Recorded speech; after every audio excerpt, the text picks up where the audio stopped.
there, website rock stars. Welcome back to Website Success. I'm Chrissy Ray, and I know it's been a little while since the last episode, but I took a much needed break to work on a few projects, and now I'm back. And today I am ready to talk about planning your website content. We're going to explore my ultimate website content planner, which is sort of like a cheat code for planning and organizing all of your content, because there's a lot that you've got to do. But don't worry, because I'm going to break this down into simple, manageable steps that anyone can follow, even if you're not tech savvy. And really, creating content and planning your content doesn't require you to be very tech savvy. There are some things for the tech savvy, but not a whole lot. Now, we won't actually cover the writing of the content in this episode, but we will get to that, I promise. By the way, if you want to get the most out of this episode, make sure you head over to websitesuccessacademy.com and go to the resources section to grab my ultimate website content planner. While you're there, you may also want to download the Website Success Blueprint if you haven't already, or go back and listen to episodes 7 through 18 of the podcast, because you are going to need some information from that in order to create your content. Okay, let's get started. Now, if you've already listened to the website planning series that I talked about, again, that's episodes 7 through 18, then you know I'm a big fan of planning things out when I can. And sure, you could just wing it, but then you might find yourself missing the mark when it comes to engaging your target audience, because it's really all of your content, your website, everything is all about them.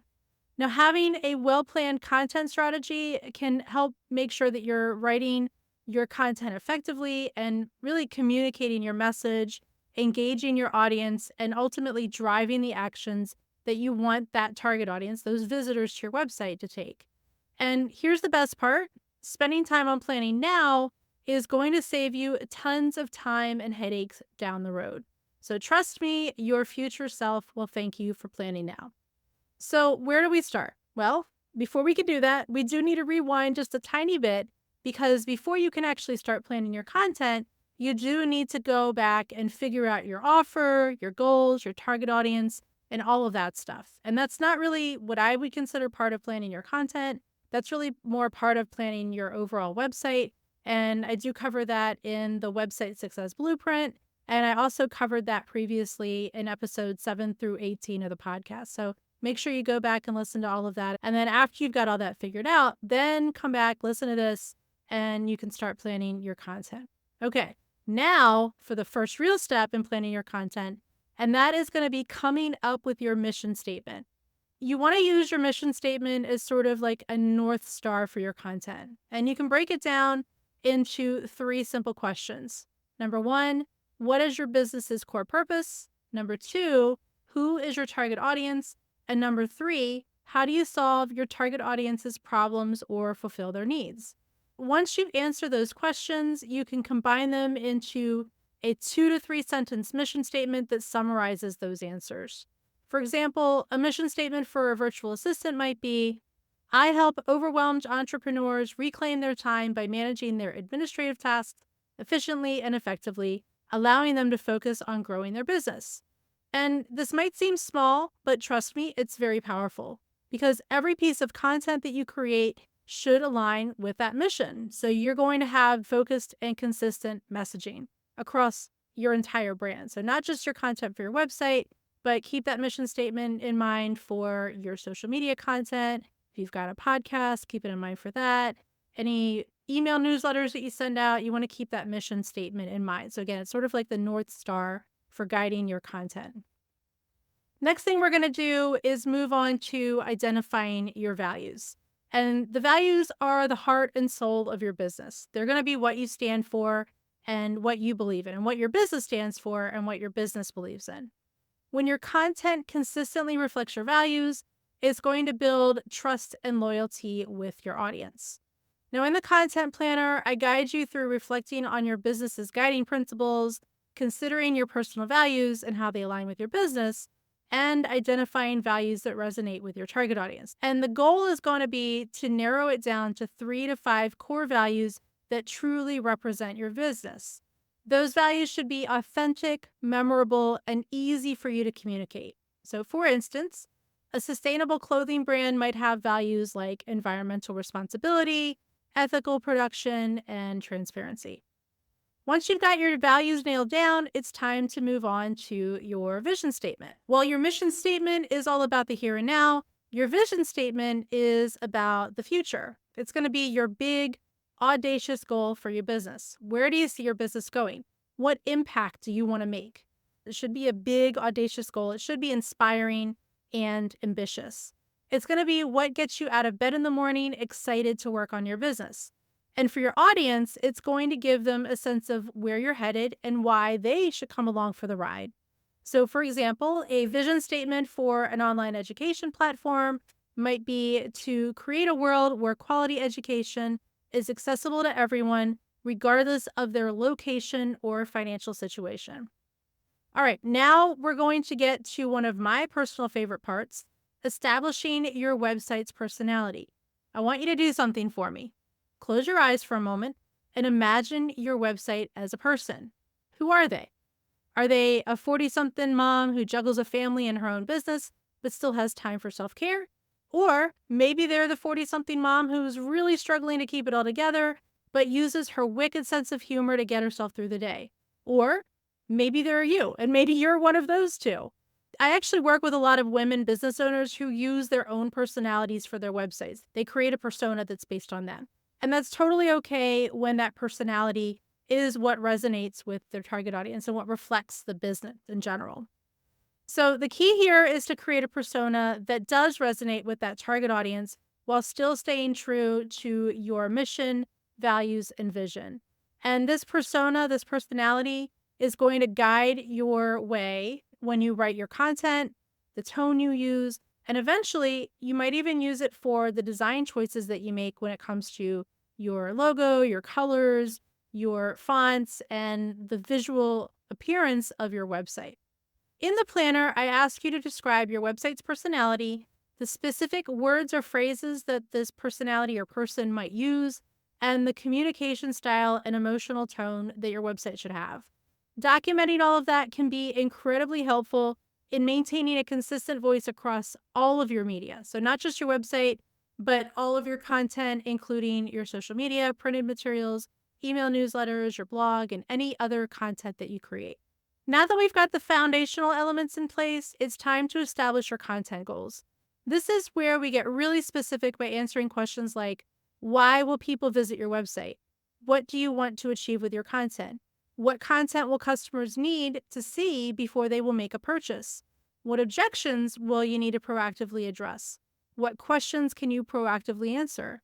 And these questions really help you focus on creating content that serves a purpose. Remember, every piece of your content on your website should be working towards your larger business goals. And those are the goals that you established for your website when you did the Website Success Blueprint. Now, here's a bonus. When you create that content with clear goals in mind, you are also naturally optimizing that content for search engines. So you're doing a little bit of both. Now, once you've established your goals, it's time to list out all of the necessary information that you need to share on your website. And this is going to be where you brain dump everything you think your ideal customer avatar or your ICA, which you created in the Website Success Blueprint, everything that they need to know before working with you. They probably need to know who you are, what you offer, how you address their wants, needs, challenges, and pain points, who you've helped in the past, and why you are the best choice. Don't hold it back here. Get it all out. Just write it all down into a Google Doc or Word doc or something like that. And then the next step is going to be to take all of that information and turn it into a site outline. So you can think of it like creating the chapters for a book. What are the main sections you need? And then what information that you put in that brain dump is going to go where? Now, most businesses need at least a homepage, an about page, products or services pages, or both, and a contact page. And your website might also need pages for testimonials, staff bios, frequently asked questions, and more. You'd also need legal pages like a privacy policy and terms of service. Your outline might look different depending on your business and what your target audience is, but that's okay. The key is to have a clear structure that makes sense for your content and your audience. Once you have an outline, you can take it a step further and create a sitemap. And this is a visual representation of your website structure. It's optional, but I do find that a lot of my clients find it very helpful to really be able to visualize what's going to go where. The sitemap is going to start with your homepage at the top, and then it's going to branch out to your main pages and any subpages under those. Now, here's a pro tip when you're organizing your content into the site outline and to the sitemap. Try to limit your top level pages to 6 or fewer.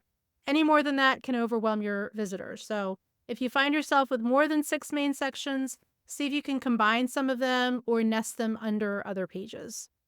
All right, we're making great progress. The next step is going to be to identify your calls to action, which are also called CTAs. And these are going to be the signposts that guide your visitors toward taking specific actions on your website. Maybe you want them to book a call or sign up for a newsletter or make a purchase. Those CTAs should be phrases that encourage visitors to take the desired action. So, for example, book a call or start your free trial. Now, before you start creating your content, let's talk about where to put it because you probably don't already have your website ready to go at this point. I usually create a shared content folder in a Google Drive for my clients. And this folder is going to have all of the documents for each page of your website. Plus, it can have additional folders for things like blog posts and images and any other media that you want to upload to your website. Now, trust me, having a clear organization system is going to save you so much time and headache down the road, especially if you're working with team members and service providers. I just worked on a project with a client and we had this shared Google Drive where they could put all of the Google Docs for their content and their photographer was able to upload their images and they were able to upload additional images and logos and any other content that we needed. So everything was in one place and we could see what they had and what they still needed. After you get that folder set up, if you already have some content, so maybe from an existing website or other marketing materials, I do recommend going through what you already have and deciding what you can keep, what needs updating, and what you need to create from scratch. I usually create a content inventory spreadsheet to document all of that information.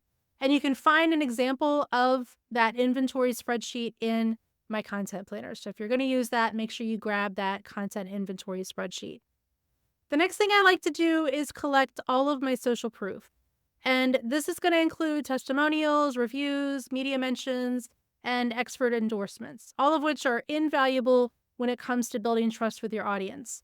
You can create a document and put it in that shared drive or shared folder and store all of that information until it's time to add to your website. Okay, now we are getting to the meat of it, which is actually creating your content. You might already have some content at this point from previous website, any marketing materials that you've got. And I will get into advice for actually writing the content in another episode. But for now, what I want you to do is create a document for each of the pages that you put in your site outline or your sitemap and put those in your content folder. In the planner, I do give you templates for common pages like about, services, contact, and individual blog posts. And those templates can be super helpful in making sure that you cover all of the important information on each of those pages. Now, you might have noticed that we haven't talked about the homepage yet. And that's because I usually save it for last. Your homepage is going to usually include snippets of content from other pages. So to me, it makes sense to tackle it after you've written the rest of your content. The content planner does include a template for planning the perfect homepage. Last but not least, I do want to talk about legal pages. I mentioned them earlier, but I want to talk about them a little bit more. Every website needs certain legal pages like a privacy policy and a terms of service.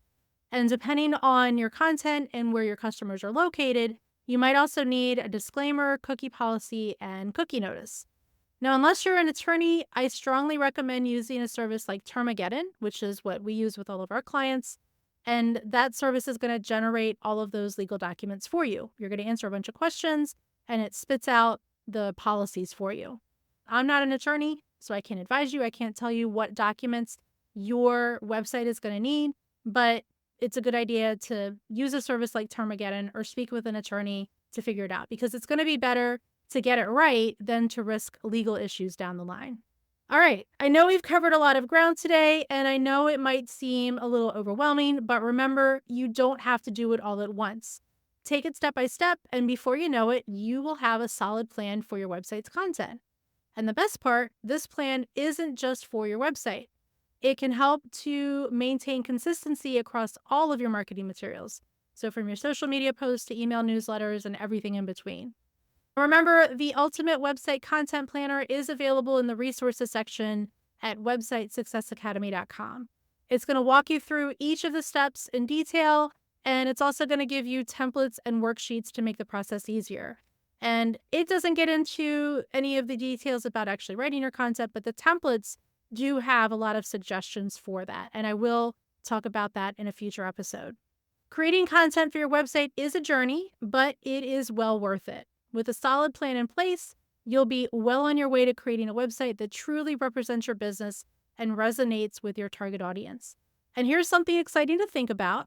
This plan isn't just for now. Just like your website success blueprint wasn't just for creating your website, it's also about setting up your future for success. As your business grows and evolves, you can easily update and expand your website because of all of this planning that you've done before you started creating it. That's all for today's episode. I know it was a lot, but you've got this. If you have any questions, feel free to reach out, and don't forget to subscribe to the podcast for more tips on creating a successful website. Until next time, happy planning.